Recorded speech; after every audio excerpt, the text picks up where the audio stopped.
Wait, what? We're short on ingredients for one person? What are you talking about, Mary? We've got enough for everyone. There are 7 of us in total, but there's only enough for 6. That's because 6 portions are enough. We're having a family barbecue today, right? You're an outsider.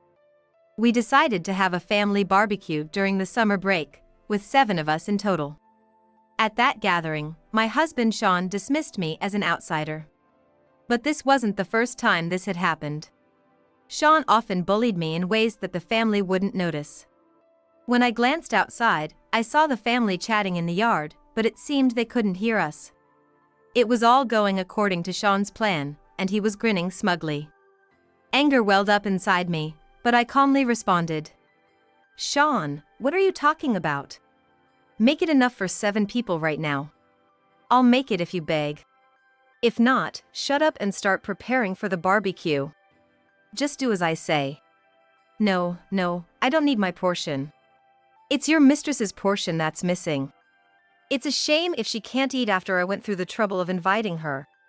The word mistress made Sean freeze as if time had stopped.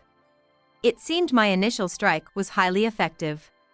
Sean had been bullying me for a long time, but I was already prepared to fight back. Sean, I know everything. I'll make you understand what you don't know. Today, I came here determined to fight back against Sean. Normally, I would have backed down, but for the first time, I glared at Sean. Sean flinched a bit but quickly started to argue back. What nonsense are you spouting? There's no way I have a mistress.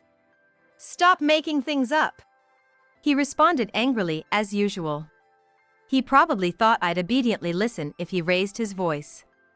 But this time, I wasn't gonna let things go his way. Talia, was that her name? Here, I mentioned the mistress's name to Sean. Realizing I wasn't bluffing because I knew the mistress's name, Sean started to say something but choked on his words. Where did you hear that name? He mumbled in a barely audible voice, not sure if he was talking to himself or asking me.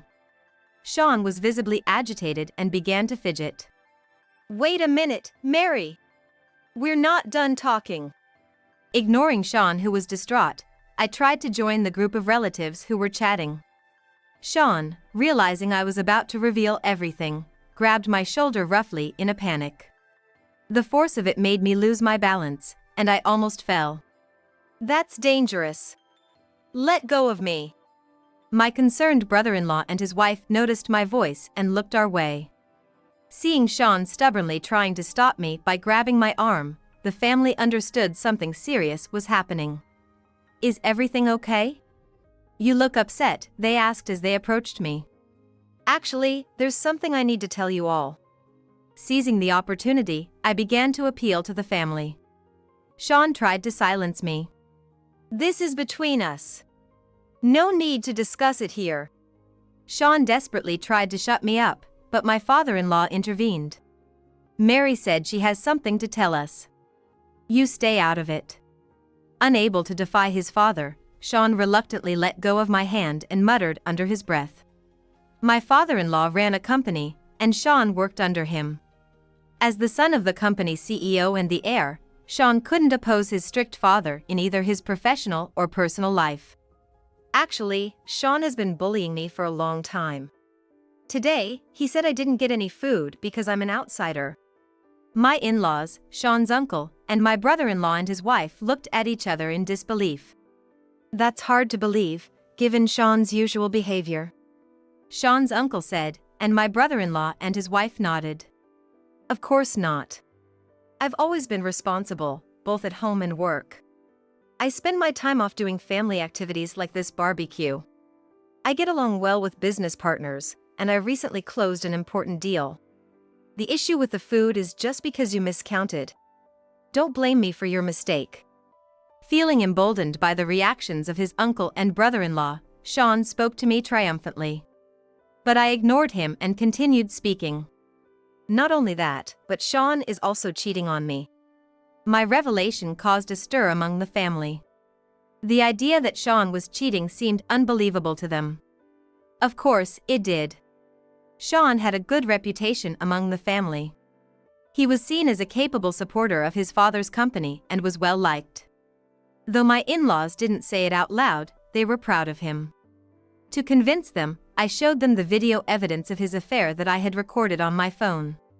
After noticing Sean's suspicious behavior, I followed and filmed him. Sean, thinking I would never suspect him, had openly met his mistress, making it easy for me to capture the evidence. Unbelievable! Not only bullying his wife, but also cheating? Seeing the video, the family believed me. However, Sean, thinking he could still talk his way out of it, began to deny everything calmly. You all know me well, don't you? Do I seem like the kind of guy who would bully my wife or cheat? This video must be a case of mistaken identity. She just saw someone who looked like me and got all worked up. As Sean began to speak confidently, my mother-in-law said, "Maybe it's a misunderstanding on Mary's part." Sean, relieved by her words, came at me with renewed confidence. If you're gonna accuse someone of cheating, you better have more solid evidence. Sure. Nodding at Sean's words, I made a call and summoned someone. Sean, who had been acting cool, changed dramatically when this person arrived. Why are you here? Seeing the person who appeared, Sean couldn't hide his shock. Why are you surprised? I just told you. I asked you to prepare enough food for 7 people because your mistress wouldn't have anything to eat.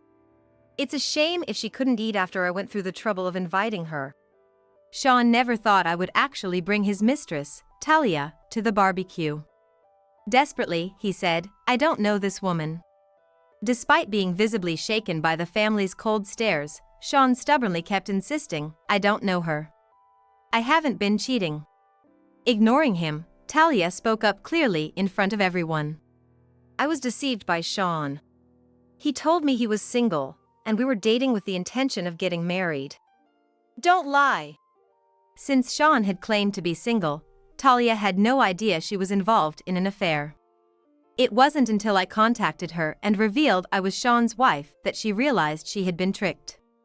From that moment, Talia agreed to help me, which led us to this point.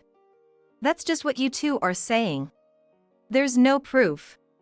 Maybe you're both conspiring to frame me. Thinking there wasn't enough evidence to convict him, Sean tried to talk his way out again. That's when I decided to call in another ally. Why are you here? The most surprised by the new arrival was my father-in-law. Sean, too, was at a loss for words seeing the unexpected guest.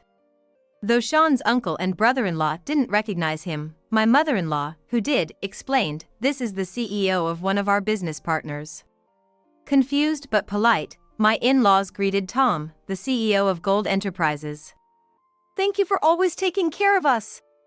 So, what brings you here today? This is a family gathering. How do you know Mary? Mary?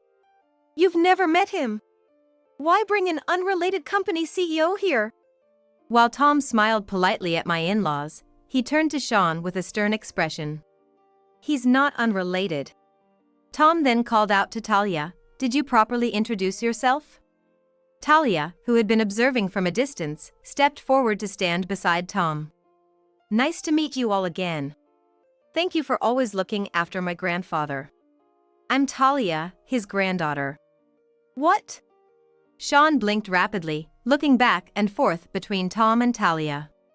My in-laws immediately understood everything and apologized deeply to Tom. We are so sorry. How can we ever apologize enough for what happened to your precious granddaughter? They hadn't realized that Sean's mistress, Talia, was the granddaughter of Tom, an important business partner.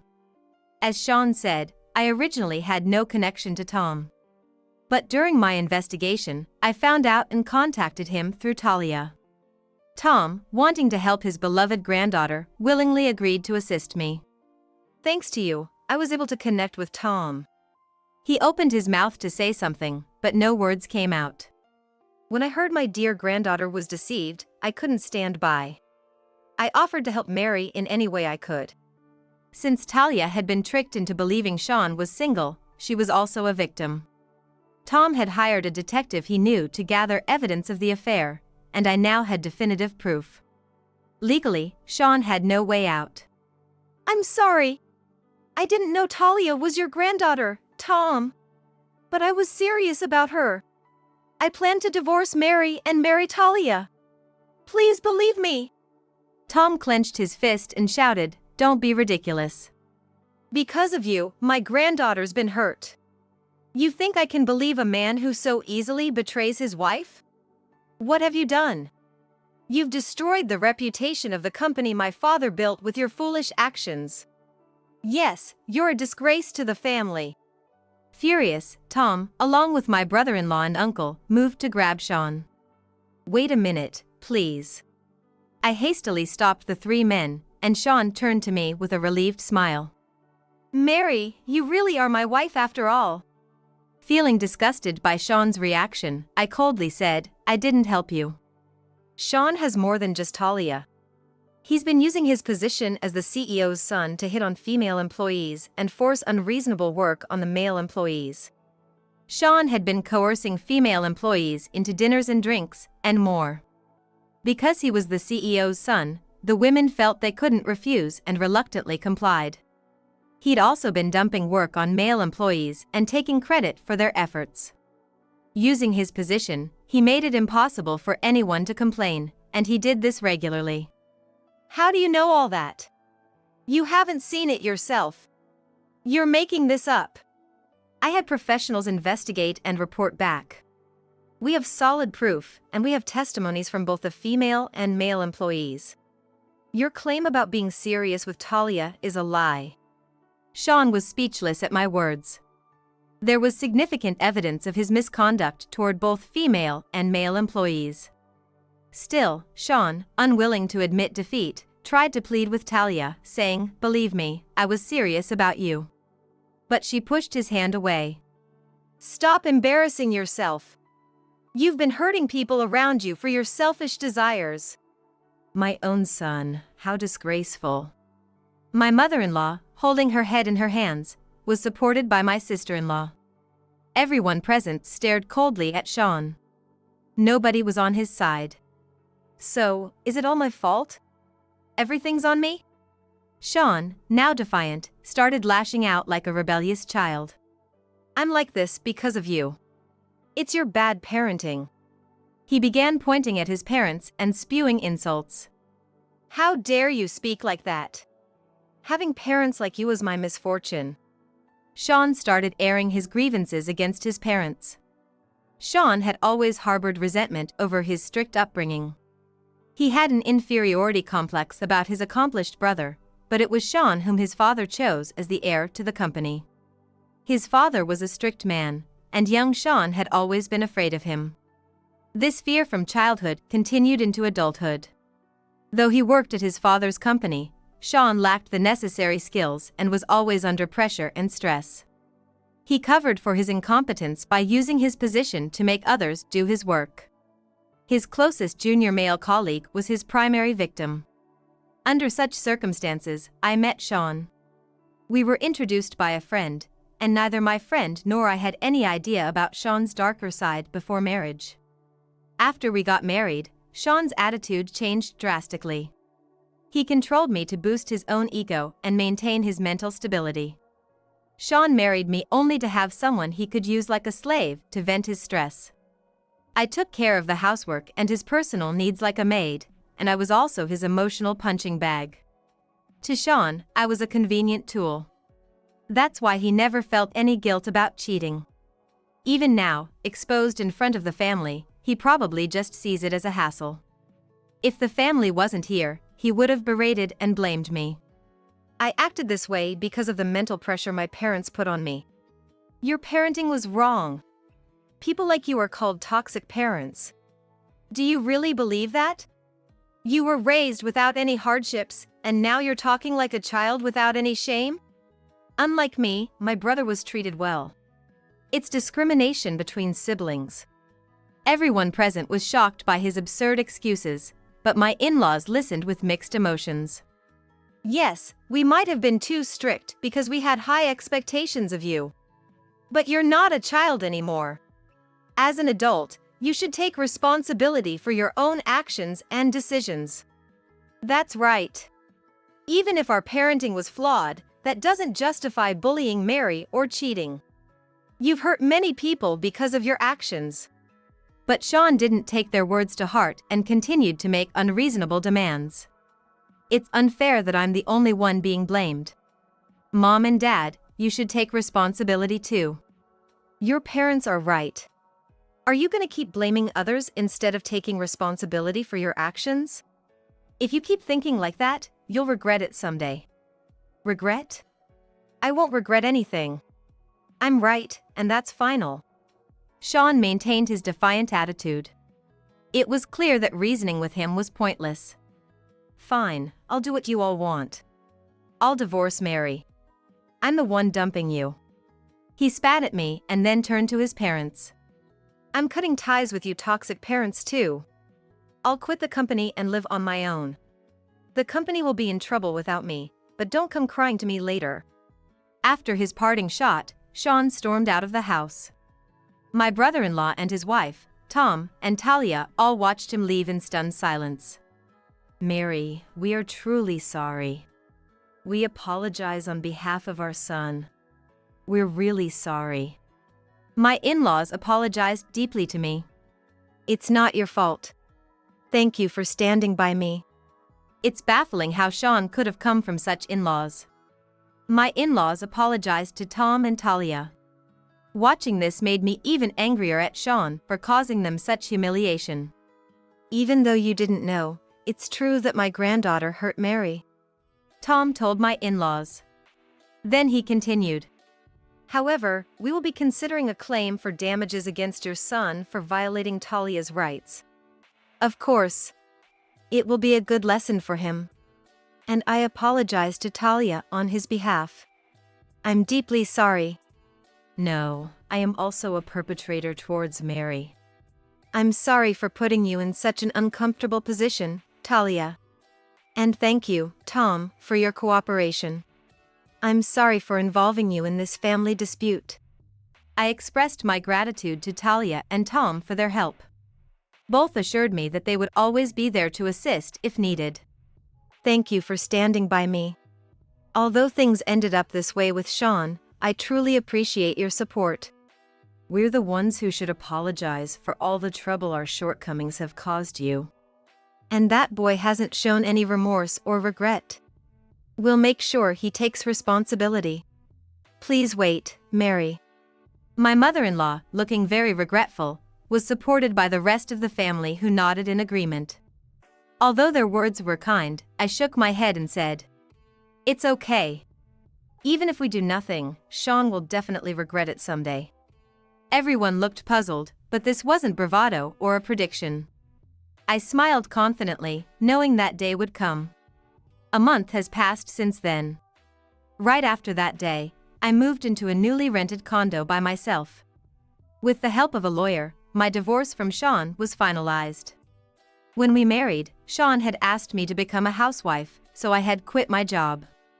But now, I have found a new job with great conditions. As I was about to start my new life, I got a call from my sister-in-law.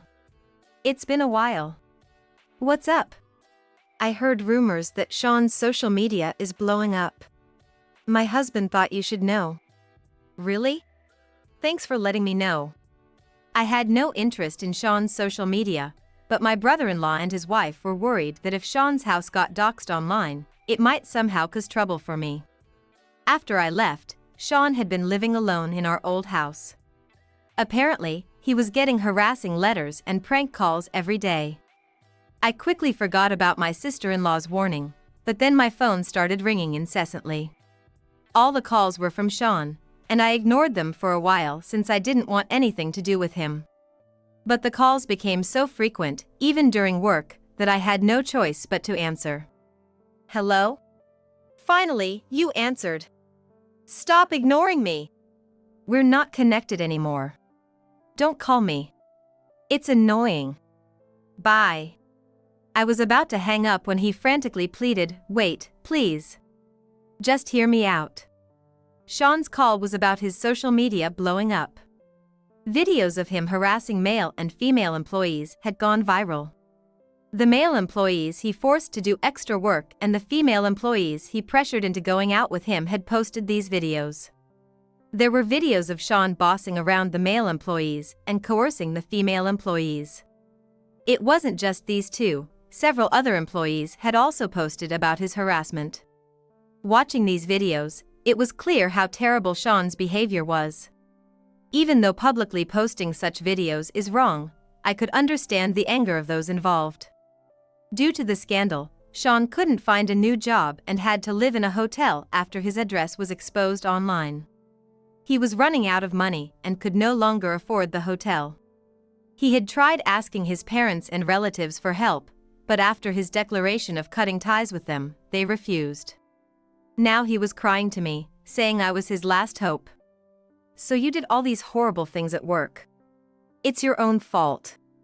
But they teamed up and secretly filmed me.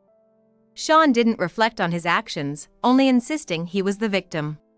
He wanted to sue the employees who had posted the videos, but they had already left the company, and Sean had no way to find their contact information or the money to hire a professional to investigate. I had known for a long time about the videos of Sean on social media, but I chose not to mention them. On the day of the family barbecue, if Sean had sincerely apologized, I would have told him. Back then, before the videos went viral, it could have been managed. It's all your own doing. You said you'd live on your own. Surely you haven't forgotten your own words? Feel free to live your life however you want.